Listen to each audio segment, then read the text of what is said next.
नमस्ते फ्रेंड्स, जय श्री कृष्णा। स्वागत है आपका मेरे किचन में। आज मैं आप लोगों के लिए बिल्कुल नई रेसिपी लेकर आई हूँ। बिना माइक्रोवेव, बिना ओवन के मैंने तवा पिज़्ज़ा बनाया है, वो भी बिना किसी ईस्ट के, बिना बेकिंग सोडा के। मैंने बिल्कुल नए अंदाज में कम सामग्री में पिज़्ज़ा बनाया है, जहाँ तक कि मैंने इसमें कॉर्न भी नहीं ऐड किया है। तो चलिए शुरू करते हैं पिज़्ज़ा बनाने के लिए। पिज़्ज़ा डो बनाने के लिए हम 2 कप मैदा लेंगे। फिर मैं इसमें 1 कप आटा मिलाऊंगी। आटा डालने से पिज़्ज़ा हमारा हेल्दी होगा। और फिर मैं इसमें 1 चम्मच चीनी डालूंगी। उसके बाद फिर मैंने यहाँ नमक स्वाद अनुसार डाला है। और फिर मैं इसमें 1 चम्मच बेकिंग पाउडर ऐड करूँगी। यहाँ मैं बेकिंग पाउडर ही ऐड कर रही हूँ, इसके अलावा मैंने इसमें कुछ भी ऐड नहीं किया है। इसके बाद इसमें मैं आधा कप दही ऐड कर रही हूँ, जो मैंने घर में जमाया है इस तरह से। और मैं इसमें पानी की सहायता से इसे गूँथ लूँगी। डो को हमें बिल्कुल सॉफ्ट बनाना है, इसीलिए मैं इसे अच्छी तरह से मिलाते हुए गूँथ रही हूँ। आप देखें, इस तरह से मैं पानी डालते हुए इसे मैं अच्छी तरह से मिलाते हुए हल्के हाथों से अभी गूँथ लूँगी। मिलाते हुए हमारा आटा बिल्कुल इस तरह से हो जाएगा, वो सॉफ्ट सा हो जाएगा। हाथों को अभी लग रहा है। इसमें हम थोड़ा ऑयल लगा के इसे रेस्ट देंगे 1 घंटे के लिए। यहाँ मैंने प्याज के चौकोर टुकड़े ले लिए हैं कुछ, और यहाँ मैंने शिमला मिर्च को भी चौकोर काट लिया है, और यहाँ मैंने टमाटर को भी चौकोर काट लिया है इस तरह से। और इसके मैंने बीच के पार्ट को, जो बीज होते हैं, सीड्स होते हैं, मैंने उसे निकाल लिया। इसे हम पेस्ट नहीं करेंगे, इसे मैं किसी भी सब्जी में यूज़ कर लूँगी। आप किसी भी प्योरे बनाने के लिए इसे यूज़ कर सकते हैं। डो हमारा बिल्कुल रेस्ट कर चुका है, वो इस तरह से हो चुका है। इसमें हम हाथों में ऑयल लगाते हुए पहले हम बर्तन पे किनारे पे लगाएंगे, फिर हम हाथों को लगाते हुए आटे पे लगा देंगे, डो पे लगा देंगे इस तरह से। और इसे मसल करके 5 मिनट के लिए हम अच्छी तरह से गूँथ लेंगे।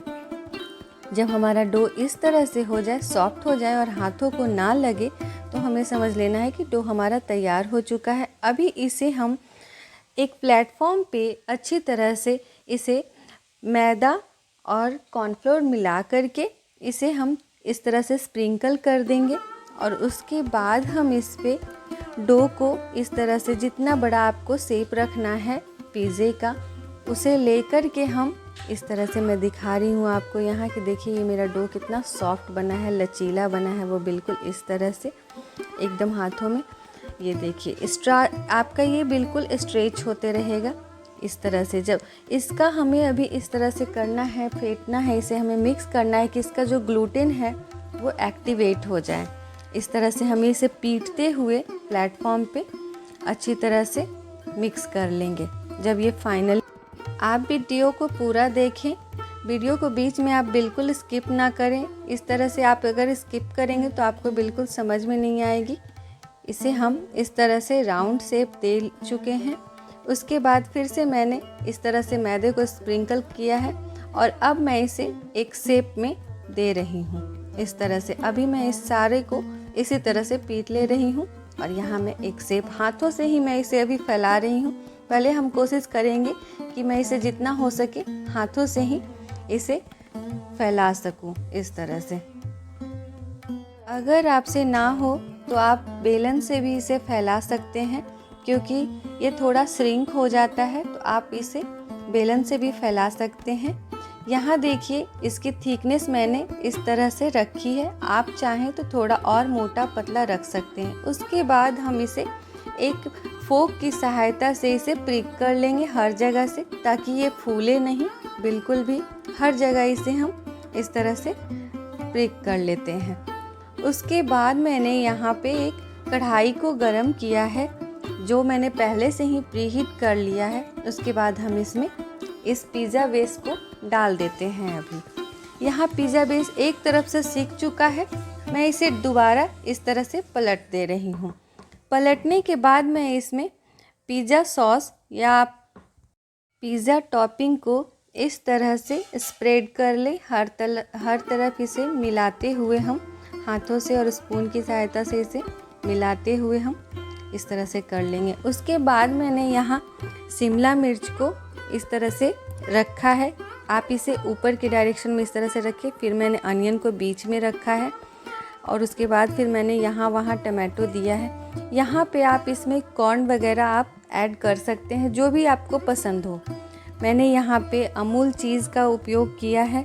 मोज़रेला चीज़ मैंने यहाँ नहीं डाला है क्योंकि मोज़रेला चीज़ थोड़ा च्युई हो जाता है, इसीलिए मैंने अमूल चीज़ दिया है। आप यहाँ पे चीज़ को भरपूर डालें क्योंकि पिज़्ज़ा जो है वो चीज़ से ही बेटर लगता है।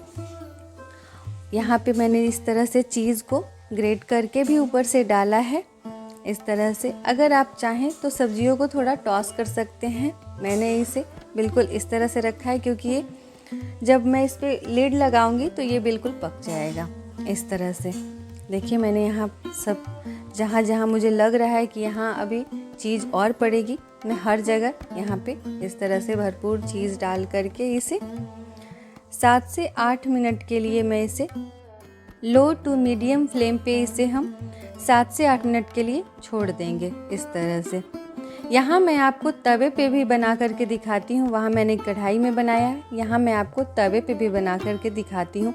आप साइज़ चाहें तो छोटा बड़ा जैसा भी आप रख सकते हैं। आप चाहें तो एक पे 2 भी दे सकते हैं, एक कढ़ाई में 2 भी दे सकते हैं। छोटे बड़े साइज़ के आप पिज़्ज़ा रख सकते हैं ताकि बच्चों को सर्व करने में आसानी हो। मैंने भी यहाँ ज़्यादा बड़ा पिज़्ज़ा नहीं बनाया है, छोटे छोटे पिज़्ज़ा ही मैंने बनाया है। यहाँ पे मैंने थोड़ा सा पानी का छींटा मारते हुए इसे फिर से कवर लगा दिया है। तवा हमारा बिल्कुल गर्म हो चुका है। यहाँ पे मैंने इसे बेस को इस तरह से डाला है और वहाँ मैंने इस पे पिज़्ज़ा टॉपिंग लगा दिया है। फिर मैं इस पे सारी सब्जियों को भी इसी तरह से ऐड कर दूँगी इस पे। उसके बाद मैंने इसमें टोमेटो को भी ऐड करके यहाँ पे मैंने इस पे चीज़ ग्रेट करके डाल दिया है इस तरह से।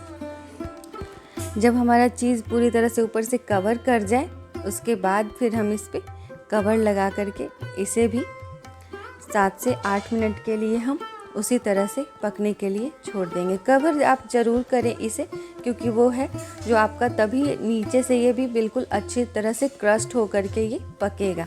यहाँ देखिए पिज़्ज़ा हमारा बिल्कुल तैयार हो चुका है। ये देखिए ये किस तरह से इसमें बबल्स आ रहे हैं।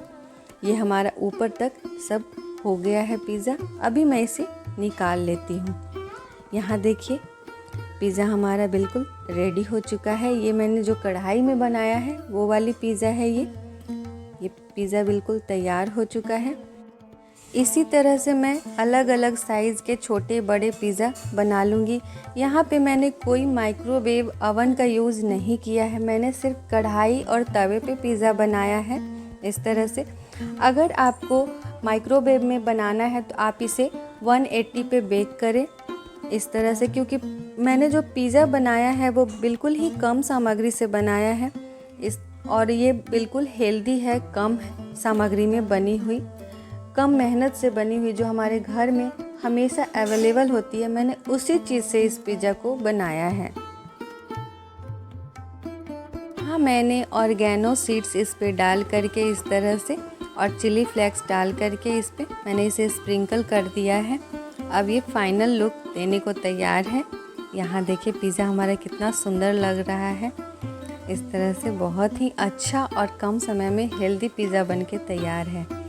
अगर आपको ये रेसिपी पसंद आती है तो मेरे चैनल को सब्सक्राइब ज़रूर करें, लाइक करें, शेयर करें और कमेंट में ज़रूर बताएं कि आपको ये कम सामग्री से बनी रेसिपी कैसी लगी। आप अपने बच्चों को इसे ज़रूर ट्राई करवाएं। Thanks for watching.